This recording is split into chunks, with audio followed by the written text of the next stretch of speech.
இறால் மீன் குழம்பு கொஞ்சம் நல்லெண்ணெய் ஊற்றிக்கிறாங்க. டேஸ்ட் நல்லாயிருக்கும். நாங்கள் வடகம் தாளிச்சிக்கிறோம். வடகம் இல்லாதவங்க கடுகு, உளுத்தம்பருப்பு, வெந்தயம், சீரகம், பெருங்காயத்தூள் அது தாளிச்சிக்குங்க. வடகம் பொரியட்டும். கொஞ்சம் தக்காளி தான், மீதியெல்லாம் கொஞ்சம் அப்படியே இது கரைச்சிட்டேன். வெளியுது கருவேப்பிலை போட்டுக்கலாம். தக்காளி, வெங்காயம் ஒன்று, தக்காளி ஒன்று. புளி கொஞ்சம் இவ்வளோ புளி ஊற வச்சுருந்தோம். பெரிய நெல்லிக்காய் சைஸா, பெரிய எலுமிச்சம்பழம் சைஸு. நல்லா அவ்வளோ பெரிய எலுமிச்சம்பழம் சைஸோட இன்னும் கொஞ்சம் மிச்சமாகவே இருந்தேன். ஊற வச்சு அதிலே கொஞ்சம் உப்பு மஞ்சத்தூள் போட்டு ஊற வச்சுட்டேன். அதை கரைச்சி வடிகட்டிட்டு கொஞ்சம் வெங்காயம் பூண்டு அரைச்சி போட்டுட்டு தக்காளி கொஞ்சம் கரைச்சி விட்டுட்டு மிளகாய்த்தூள், குழம்பு மிளகாய்த்தூள் போட்டு எல்லாம் கரைச்சி வச்சுருக்கிறேன். இப்போ அதெல்லாம் ஊற்றிடலாம்.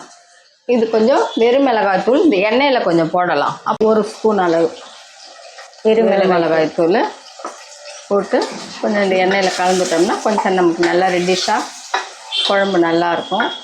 டேஸ்ட்டும் நல்லாயிருக்கும். இது ஆயிடுச்சு. ரொம்ப நேரம் மிளகாத்தூள் போட்டு இருக்கக்கூடாது. கரைச்சி வச்ச இந்த மசாலா ஐட்டம்லாம் சொன்னாங்களே,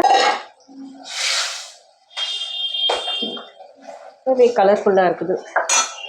மீன் குழம்புக்கு தேங்காய் ஊற்றுறோங்க. தேங்காய் ஊற்றிட்டா கொதிக்கிட்டு போகணும். குழம்பு கொச்சிடுச்சிங்க. இப்போ மீன் போட்டுடலாம். இது விரால் மீன் குழம்பு நல்லாயிருக்கும்.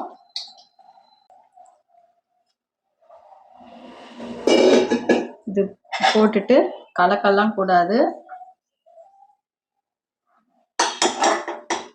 கட்டை போட்டு மூடிடலாம். அவ்வளோதான். ஒரு 5 நிமிஷம் கொதிச்சா போதும். நிறுத்திட வேண்டியது தான். மீன் குழம்பு ரெடி.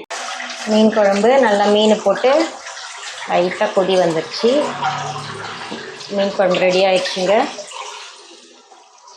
இதை பாருங்கள், நல்லா சும்மா ஒரே ஒரு கரண்டி பாருங்க, குழம்பு கரண்டி போடல, ஜல்லி கரண்டி மாதிரி போட்டு சும்மா ஒரு இது எடுத்து விடுறோம். இல்லையா நம்ம குழம்பு கம்மியாக இருந்தால் இப்படி தூக்கியே நம்ம ஆட்டிடலாம். அதுவும் பாருங்க, இப்படி எடுத்துட்டு சும்மா இப்படி சுழட்டி விட்டிங்கனாவே போதும். அதுக்கு மேலே கொட்டிக்க போகிறீங்க வேகமாக சுழட்டிட்டு. அதனால தான் நான் கரண்டியில் கலக்கி காமிச்சேன். நான் அப்படியே சுழட்டிடுவேன். ஜல்லி கரண்டியில் சும்மா அப்படி லேசாக அப்படி தூக்கி விடுங்க. அவ்வளோதான். இது ஆயிடுச்சு. மீன் குழம்பு நிறுத்திடலாம். மீன் குழம்பு சூப்பராக ரெடி ஆயிடுச்சுங்க. நீங்களும் ட்ரை பண்ணுங்கள். லைக் பண்ணுங்கள், ஷேர் பண்ணுங்கள், சப்ஸ்கிரைப் பண்ணுங்கள். தேங்க்யூ.